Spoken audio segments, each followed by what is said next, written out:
What's up, everybody? So today I'm gonna be installing some parts that I was supposed to install last time, but for technical reasons I couldn't. Skunk 2 Racing. Let's see what it has. Short shifter 88 to 00 Civic CRX Del Sol 90 to 93 Integra. Badass. And then this I had shown you guys recently. Previous video. Previously, I was trying to install the other shift knob, but I don't know if you guys recall, but when I took this off, it had this crap here. No freaking threads. So the shift lever here, this part of the tip here where the threads were at, I don't know how, but it was freaking broken. So now I already had the replacement for this, which I have right there, and I had to buy another shifter or a shift lever. Was I going to go spend $212 on a new OEM shift lever? No. Was I going to go to the junkyard to get a new shift lever? Possibly. But I was like, why not just get a freaking short shifter? Such an upgrade. So this is what I have here. Check it out. Let's see. Skunk 2 owner's kit. Pretty cool. Ooh. Freaking fancy. Skunk 2. Not much of a guy for stickers. Damn. Sheesh. Pretty badass. And look, it actually has a freaking thread. That's good news. Nice, has the freaking bolt. Looks like it has hex. And then it has the freaking nut washers. Pretty cool. And from last time, I already showed you guys the shift knob. This thing is clean, man. The finish, the metallic red. Ooh, beautiful. The weight, everything about this shift knob is perfect. Now, before I start uninstalling the shift linkage and such, I want to go ahead and take some measurements. Let me go ahead and get some measuring tape real quick. I have some there. Got it. Well, why am I trying to measure? Well, I'm trying to measure because I'm trying to see how much shorter the throw is from an OEM short shifter. I mean, from an OEM shift lever to an aftermarket short shifter. It's implied in the name, you know, it's a short shifter. So basically you have shorter throws so that the distance that your hand travels is shorter from gear to gear, from first to second, all the way even through reverse, which doesn't matter. And the whole point of having shorter throws is to keep your engine's revs a little higher. All right, let's say, for example, right? Let's say I'm changing from first to second gear, and let's say the distance that the shift lever travels is 1.5 inches. And let's say the time it takes me is, I don't know, let's say 1 second. In that 1 second and 1.5 inch, that's a lot of time lost from the revs that drop, you know. So if you're shifting and you're revving, and let's say your tachometer is at 7,000 RPMs, and in that distance and that time your tachometer drops to, I don't know, let's say 5,000, that's some power loss right there.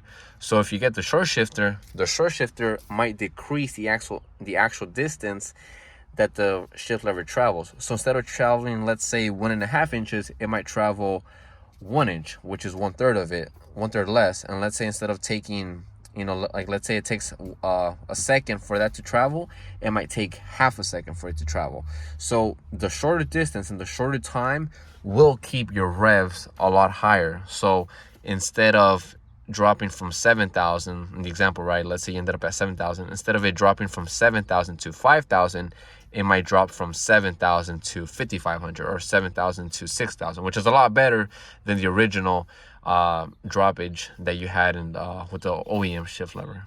And all in all, that gives you better power and better driving experience. So let's go ahead and take it around the block. That way I can show you guys what I'm talking about. Let me measure first. I was supposed to do that first anyways. All right, if we're looking at the square in which the shift lever and the shift knob are located at, if we're measuring in inches, this thing measures right around 6.25 inches. If we're looking at it in centimeters, it's roughly, I'd say 15.7 centimeters. So let's go ahead and see where the actual shift lever starts and where it ends up when it ends up in second gear. Okay, right now the actual lever, it's in neutral.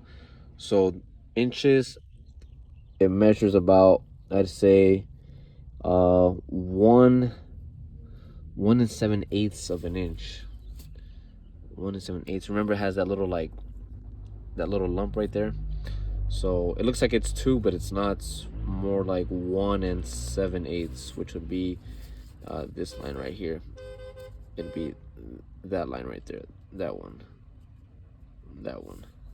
1 7/8. Centimeters, I'd say. Who the hell's on you, man? I'd say centimeters is roughly 4.8 centimeters. So that's in neutral. We're just gonna take the measurement from the front. and see how much this part travels. Okay, now let me engage it in first. So that's first. So now let's see where the travel's at. So that's in first gear right there.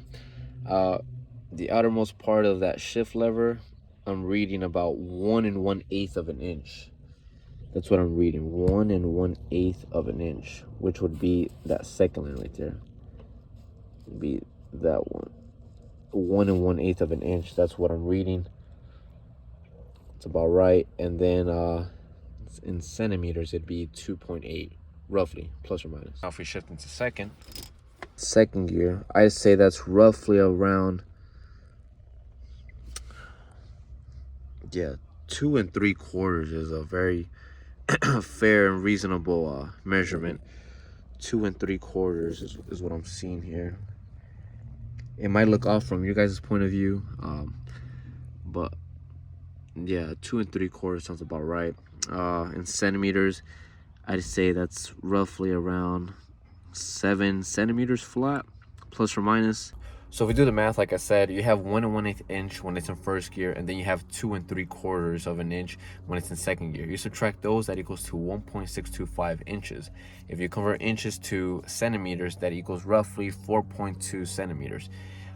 Which makes sense though, because if you wanted to math check it, or prove it or whatever, or double check, remember that the most front part of the shift lever in second gear in centimeters was 7 centimeters, and then the most front part of the shift lever in first gear was 2.8 centimeters. So if you subtract those two, 7 minus 2.8, that's 4.2. So bam, right on the money. So yeah, so that's the travel.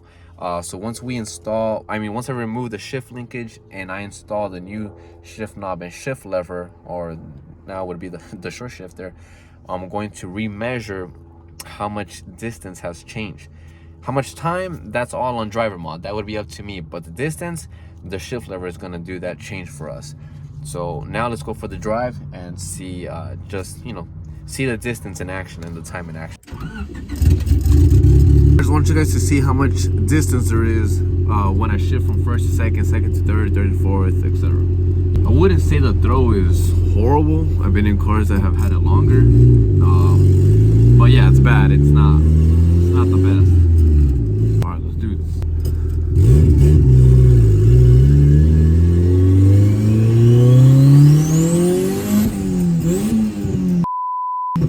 All right, let's try that again.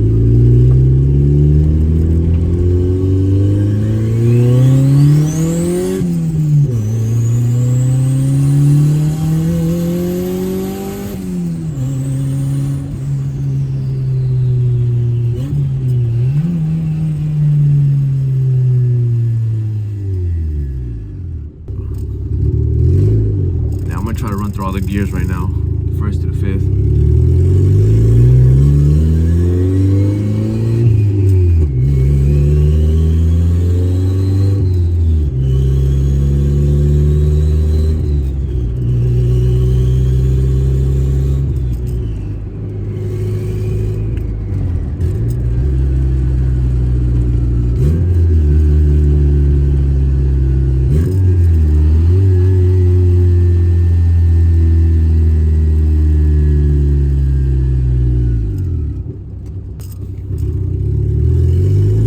Say that during normal driving, it's not an issue, but as soon as you try to like full send it and try to do a fat ass pull, it becomes a problem, because you want to keep the revs high and it just freaking falls on its face. So that's a transmission problem too, to be honest with you. So that's not entirely the shift lever's fault.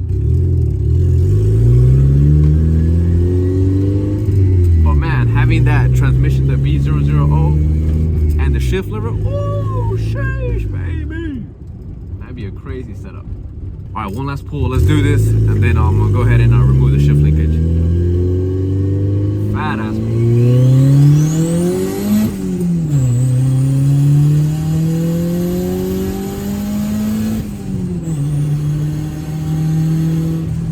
Before you start removing and jacking up the car, make sure the car is in neutral.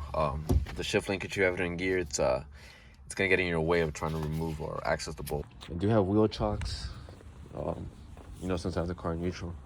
So like if that's gonna help. All right, much better. There you go. Actually, hold up. I'm freaking lifting the front. What a dumbass. Alright, does this. There you go. Same thing here. Alright, so I'm under the car, side closest to the transmission. The shift linkage is right here. Don't mind this oil leak here. I need to figure out where this oil is coming from. But anyways, aside from the 1,000 problems that this car has, right here, there's a bolt that goes through. This is a 12. At least the OEM bolt is. The aftermarket one should also be a 12. And it's going through here. So just go ahead and remove this. That's what I'm gonna do right now. I'm gonna go ahead and remove it. And that should be clear from here, from the transmission side. Then over there, if you follow it over there, I believe it has 2 bolts that bolt into the chassis. So just go ahead and remove those over there. Let me do this first, and then I'll see you guys over there on that side.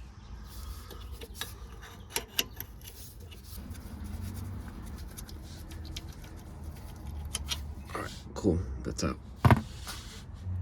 And now this, I should be able to just pull down. Well, it'll be easier once I disconnect that side, but you can see that it's already coming out here. Kind of mad at the fact that I don't have another set of jack stands. I'm gonna have to crawl all the way under there. It's gonna be a tight space. Now we're on the other side of the shift linkage. Clearly the shift knob is up there. So you have that bolt right there that you have to take off. And then you also have that one right there. So it's just a total of 2 bolts right there. And then the shift linkage should be able to come down.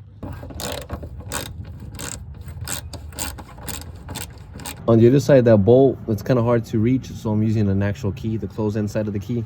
The socket, it's just gonna round the bolt if I even attempt to do it. The key is actually getting it pretty good, so that's good. Diesel truck. The key, no problem. If I were to try to use the ratchet in the socket, maybe a swivel, perhaps.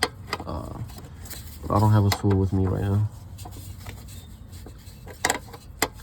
So this is working perfect. I need to get one of those freaking keys, man, that have the ratchet mechanism. Those things are sick. Because this is a pain in the ass. Alright, there we go. And the whole assembly just freaking comes off. So now, those 2 bolts you guys saw, I took them off. So now the whole shifter, look, I'm able to literally freely move the whole shifter. You guys can see it from here too. You can kind of see from the whole shifter, the whole thing just moves. I put that Duralast box on there. If we just pull this, just bring it down. And there's that bracket with the bushing. I'm gonna go ahead and remove this real quick. I think it's a 10, and that should separate this linkage, which is still connected to the actual transmission. This is the one with the bitch pin, but it's on the other side though. So that way I can just take this thing out with the boot and this whole linkage out. I lied, it's actually a 12. I had to use a freaking breaker bar. It was too damn tight. So I took off this bolt from there, boom. This is the nut that was on the other side, right here. That was on right here, and then this is the bolt that was shooting from the other side. So now that that's separated, I would just, this little thing was tucked in here. Literally just go ahead and just move it out of the way, that's it. Now let's take this inside. There we go. This thing is too damn wobbly, man. It just wobbles way too much. This thing is trash. When we need that no more. It's like it has a little grommet here. That's the trash, and then another one right here, trash as well. These 3, man, garbage. So these bolts right here are the ones that mount up against this bracket onto the chassis. This bolt here is the one that goes through the shift lever that connects onto the other shift linkage. And this bolt here is the one that goes through this bushing right here. I'm pretty impressed. Well, not impressed with that bushing, but this one seems to be somewhat kind of new, I'm assuming. And then the actual bushing here doesn't look too bad. So this one, it wouldn't matter since I'm going to be replacing it with a short shifter, so that doesn't matter. This one I might keep. I do have replacements, so I might keep it, I might not. And then this one here, that one's kind of chewed up and stuff. From this side it is, from the other side it's not. So I may or may not change them. But anyways, here, to remove this here, has these 2 nuts right here. I'm gonna go ahead and remove them. I'm gonna do this tomorrow, and then this boot comes off, which I do have replacement boots for this as well, and I have the other boot that goes on this side. But this little boot, it's two boots. It's a little one, and then it's a big one. And then it actually has another bushing. It's like a, almost looks like a freaking, like a spider web kind of. I don't know. You guys will kind of see what I'm talking about once I pull this off tomorrow. But yeah, I'll take care of that bushing, possibly that one, and then definitely change that boot and the other boot. I wasn't able to get that bushing inside because Honda doesn't have it. It's currently unavailable, so nothing much I can really do about that. So it's all good. All right, so I'm splitting this video into two parts. So today was just a removal of the shift linkage and just inspecting things, and then tomorrow I'm gonna go ahead and install the actual short shifter and the shift knob, which is cheeks. So that's it for today, guys. Hope you guys enjoyed. Take care, and I'll see you guys in the next video. Peace out.